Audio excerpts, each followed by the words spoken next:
Good day, Internet. This is Chavez and Valko, the key to your immigration solutions. I am Senior Associate Benjamin Hamilton, and as always, when you see me, we're here to talk about all things employment based immigration. And today we are going to talk about the Biden administration's regulatory agenda. Uh, what does that mean? This basically means the list of all of the rules that the Biden administration has upcoming for the next year. So these are all the things that we're going to expect to be seeing sometime soon. There's a lot of little things around the edges or that are codifying maybe things that they'd already been doing. Today, we're going to talk about some of the biggest ones that are going to have an impact on employment based immigration uh, going down the road. So, first, we're going to start with the Department of Homeland Security and USCIS, right? So, just so you know, we're going to link down below to where you can find the regulatory agenda. There's a drop down box where you can select the different agency and then look at all of the different proposed rules. And all those rules have, it says what stage the rule is in, and there's also like a proposed publication date in there. So, first, Department of Homeland Security, USCIS. And the first rule that we're looking at is the U.S. Citizenship and Immigration Services Fee Schedule. What does that mean? It means USCIS wants to raise the rates. Pretty straightforward. They tried to do this towards the end of the Trump administration, but they really didn't go through the proper steps to do it. They just did it. And of course, it got smacked down by the courts. They said, no, you can't just randomly raise your fees just because. You have to go through the proper process to do it. Well, they are going through the proper process to do it. You say, well, why is USCIS raising the rates? Well, it's because USCIS is largely funded through the fees. It's not an agency that gets, a huge budget allocated to it by Congress. It is funded through its fees. And so, from their standpoint, they're saying, well, if you want us to work faster, we need more people. In order to have more people, we need to raise our rates. That's essentially what they're claiming. Um, as a side note, recently there was the American Immigration's Lawyer Association, or AILA, national conference. And during that conference, there was panel discussions with representatives of the different agencies. So there was like a Department of Labor panel discussion, a USCIS panel discussion, a Department of State, right? And one of the common themes through all of those discussions was each of these agencies saying money, money, money.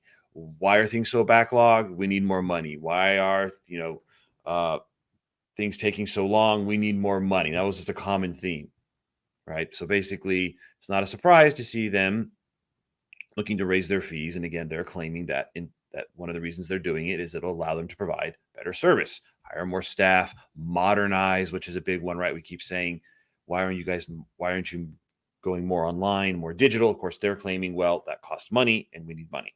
So USCIS is going to be raising their fees. As of right now, the publication date for the rule is September of this year. Obviously, it will go into effect later, probably 90 days later. But as of right now, USCIS looking to raise their fees. We'll know more in September. Um, the second USCIS rule, and again, there's about 16. We're only looking at the most important, is entitled Updating Adjustment of Status Procedures for More Efficient Processing and Immigrant Visa Usage. Again, we don't really know what a lot of the text is. It's not going to be published until May of 2023 based on the current date. The idea, I think, here is they want to improve their processing to bring down processing times, and they also want to look at ways to not have any visa wastage, which we know has been a big deal recently. There's been a number of lawsuits about the diversity lottery, also about EB or wastage. And one of the things I think they're looking at is being able to like eventually look back and recapture any wasted. They're also looking at ways to ensure that there's no retrogression in the visa bulletin. Again, exact text to this we don't know, but at least they're looking to improve things along these lines. Um, The third rule, which I think for most people watching this video is going to be the most important and sort of the biggest, the largest impact, well, I mean, other than the fees, because the fees impacts everybody, is entitled Modernizing H-1B Requirements and Oversight and Providing Flexibility in the F-1 Program. Okay, this is one we've known about for a while. We still haven't seen the text of it. It was originally supposed to be published in May of 2022. Didn't happen. Now the current date is of May of 2023. And so angry about this. Why? Well, because one of the things that this rule proposes to do is bolster the H-1B registration process to reduce the possibility of misuse and fraud in the H-1B registration system. So apparently they have some ideas of how to reduce fraud and duplicate filings in the H-1B registration system. We were obviously hoping that this would come out this year, so it would be in effect for next year's cap season. But with the current publication date of May of 2023 now, they've moved it back a year. It looks like for next cap season, we may be using the exact same system with very little changes, right? And we already known that registrations have exploded from, a couple 100,000 to almost 500,000 registrations, right? What does that tell us? It tells us that there is a ton of fraud, ton of duplicate registrations. And fortunately, I don't know if there's really going to be any changes next year. But again, side note, want to throw this out here. We're starting to hear feedback that the Department of State may be going after duplicate registrations. Why? Well, obviously USCIS has an investigative arm that looks into these things, but they have to conduct an investigation and they have to compile evidence. And then they're going to file like a notice of intent to revoke or a notice of intent to deny. And you have the possibility to respond to that. And then if it does get revoked or denied, you can appeal that, right, through the Administrative Appeals Office, a traditional sort of appeal, or take them to federal court. So USCIS tends to work slowly, and because they have to document and back up everything they do. The Department of State, on the other hand, well, first and foremost, their decisions are not reviewable by courts, and they know this. So it allows them to kind of do whatever they want, knowing they don't have to justify themselves. That's why you see most visa denials, they just put 214B, right? They have to put something. They're required by law to put something. But of course, in this case, they just put the vaguest thing they can, 214B, which essentially means you don't qualify. Do they actually tell you why you don't qualify? No. Also, their standard of proof is extremely low, right? It's generally reason to believe, right?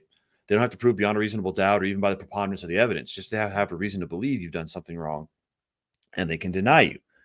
So what we've kind of heard rumblings of, we're still waiting to see anything more official, but it sounds like the Department of State is starting to look at how many times someone was registered when they go to apply for their visa. And obviously, we don't know what the number is, but hypothetically, let's just say 10. 10 is the threshold, right? You have more than 10 registrations, denied. Who knows what the actual threshold is? And the problem is there's so very little you can do about it in terms of, well, how do I fight this? How do I appeal this? And whether or not they even give you a chance. Like, what we're waiting to kind of see is maybe they'll start using admin processing as a way to investigate, like, hey, provide proof that you were registered 5 times and actually had 5 legitimate job offers. And then you'd have to like produce, I don't know, contracts or something or information related to each of these companies that they are in fact like a real and operating company as opposed to just a shell company set up for the purposes of multiple registrations. Again, something we're just starting to hear a little bit about, see rumblings about early stages, but it looks as if the Department of State may be going after it. So, hey, if you file the change of status, if you were registered a whole bunch of times and you were here on F-1 OPT and filed the change of status, you may not be going home anytime soon. If you're someone who was abroad and need the visa, sorry. Anyway, this rule also is going to address a couple other things. Some stuff regarding F-1. But another big one is it says DHS proposes to revise the regulations relating to employer-employee relationship and provide flexibility for startup entrepreneurs. What could this mean? One, it means startup entrepreneurs, maybe there's a little bit more flexibility in terms of people who are actual owners of the company being able to use the H. That's always been tricky, right? Because of the employer-employee relationship. Typically you can't use the H-1B if someone is like a majority shareholder or has control. You have to set up like a board that has the control. That's so this person can actually be fired. Anyway, it gets complicated. Maybe they're looking to address that. That would be a good thing. But I'm also afraid that they may be using this as an opportunity to bring back their old employer-employee memos, right? It used to be USCIS was the most aggressive towards the consultancies, right? The people that outsource labor, like the Infosys, Tata, and those types of companies. And they used a couple of these memos to really go after them about, is there an employer-employee relationship? Who's the end client? Do you have an end client contract? And all that type of stuff. Again, because this was based on memos, not rulemaking, there was a lawsuit and then a settlement. It's called the IT Serve Alliance settlement. And USCIS rescinded those memos. And so then their denial rate of the consultancies went down, right? So it was already higher than other companies, spiked dramatically during the Trump administration, upwards of 50, 60% for some companies. And now it's come back down. Of course, a lot of times we know that the agencies are willing to settle and maybe get rid of something because they're just going to bring it back through rulemaking, right? They're kind of like a wink and a nod, like, haha, yeah, we'll get rid of this memo. Because the rule's coming down the pike. So we have to kind of see what the full context of this is. Is it going to be just related to flexibility for entrepreneurs, which would be a good thing? Or are they also going to try to bring back what was in those memos, but now in the rulemaking form to go after the sort of outsourcers? We have to kind of wait and see. But anyway, fortunately, we're going to have to wait and see maybe for another year before we know what the full context of this rule is. Like I said, there's, roughly, I think 16 ones related to USCIS.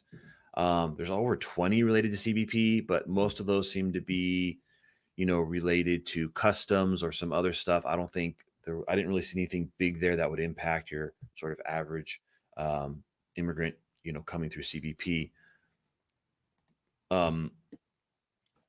ICE did have an interesting one. It looks like they're going to continue their flexibility when it comes to filling out I-9s, right? We know during COVID that was allowed to be done more digitally, as opposed to physically having to sign and see all the documents. It looks like that's something that they're going to try and keep going, maybe. Again, we haven't seen the rule yet. It's set to be published next month. So hopefully we'll see here pretty soon what that is all about. Jumping to the Department of Labor, right? Whole bunch of rules. Obviously, we're looking at what are the ones that we really care about. Well, most of those come from the Employment and Training Agency, the ETA, of which there's 9 proposed rules. But the one we really care about that's going to impact the most people is strengthening wage protections for the temporary and permanent employment of certain aliens in the United States. What is this going to do? Well, text is pretty straightforward. This rule amends the regulations to establish a new wage methodology for setting prevailing wage levels for H-1B, H-1B1, E3, and PERM programs consistent with the requirements of the INA, right? People may be saying like, wait a second, I heard about this. Isn't this something that they were trying to do before? Actually, yes. This is a holdover from the Trump administration because the sort of initial date here was for October of 2020. If you remember, the Trump administration attempted to, again, just kind of overnight decide, we're going to change the wage methodology. Let's do it. And for a lot of professions, it increased the prevailing wage by like 50%, from 20 to 50% overnight, which is insane, right? Can you imagine being an employer and you're paying this person $75,000, and then all of a sudden on a renewal that goes up to like $125,000, $130,000? That's insane. And they did it pretty much overnight. Obviously, it was challenged. It was struck down for not having gone through the proper procedures. Well, guess what? That rule never went away. Actually, that same one, right? They just started the process, and it's been ongoing ever since. Now, the end result may be different than what the Trump administration was looking to do, but the idea here is that they're looking to change the methodology by which they determine prevailing wage rates, right? So obviously, if you're on an H, you know that you go to the FLC data center website, you punch in your state, your metropolitan statistical area, or basically like the county, and then your SOC code, and you get the 4 prevailing wage rates. Again, they're looking to change their methodology in terms of how they calculate those rates. And what's the most likely result going to be is that they're going to go up. They're going to be higher. Again, one of the other things we're going to have to see is the Trump administration just tried to do this overnight, right? I think the Biden administration has indicated that that when they do roll this out, it's going to be like a phased rollout. So it's going to be a more gradual increase year to year. Now, year to year, there are increases, right? Because again, the data updates. And so around every June, July, the FLC data center updates. And usually it goes up, right? But it goes up incrementally, 3%, 5%. And so I think the idea here is they're going to change their methodology. It is going to make the rates go up, but it's also going to be an incremental rollout. So it's not just overnight you're having to pay somebody $50,000 more. Right now, it looks like it's set for October of this year. So we'll have to see, when it finally comes out, what the impact is going to be. Again, it's in the proposed rule stage. So hopefully in October, we'll get a look at this and have an idea of what we're looking at going forward. Now, remember, if you already have, like, let's say you are here on an H and you have an LCA, or you have a perm and you have a prevailing wage, these things are not retroactive, right? So your LCA for the next 3 years, even when the FLC data center updates every year, like, right, your LCA is not impacted until your LCA expires and you have to file for a new one. And then that will be based on the new wage rates, right? But current LCAs, like if you just got one, it's good for 3 years. None of this should impact that. Same thing with prevailing wage determinations for perms. None of this should be impacted, right? That's kind of locked in once you get it. But of course, if it's pending when this rolls out, it could be impacted, right, by the time they actually approve it.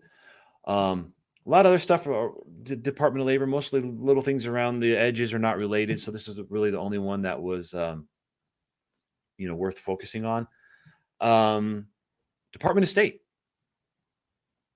As we've already mentioned, they're going to raise their fees because they're claiming that they can't adequately staff without the appropriate fees.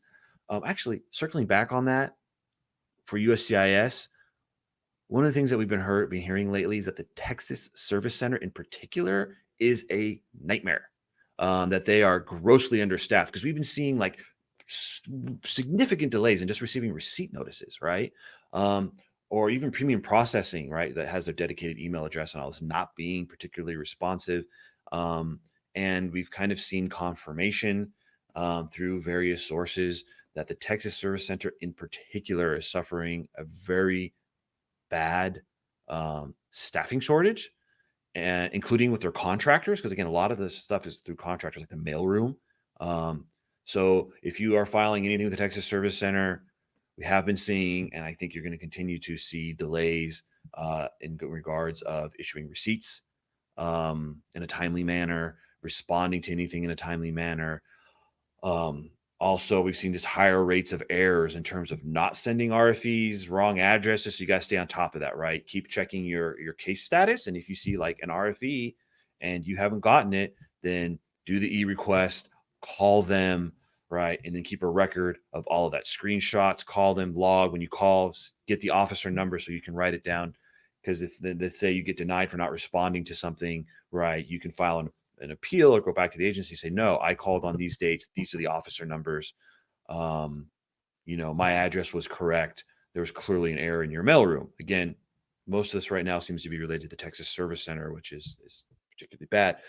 Again, if they would just modernize and digitize stuff, it would be way easier for them to shift workloads around, right? Because if we were filing all these things online and they're all digitized, then they could just be like, okay, Texas Service Center is a bit of a mess, but we'll just shift workload around to the other service centers, and you don't even need a mailroom because it's all being done, at least not for intake, maybe for mailing stuff out, but we're still not there yet. So Department of State is going to raise their rates. We don't know what that is yet, but again, you're looking at like, a lot of things are either 160, 190, or 205, right? So 160s are like your tourists, your students, your TNs. 190s are like your Ls. And 205 is like your E's, right? That's per person, per family member. They're looking to raise those. Again, we don't know what it's going to be. If you're thinking about, well, hey, I'm Mexican, and once they approved I paid 160 for my TN, but once it was approved, I had to pay an additional, $100 for a 1-year visa or $300 for a 4-year visa. Those fees are based on reciprocity. So I'm not 100% sure if this is going to impact the reciprocity fees as opposed to the appointment fees. We'll have to kind of see.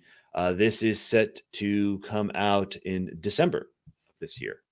So just keep in mind, fees may be going up for the Department of State here in the near future.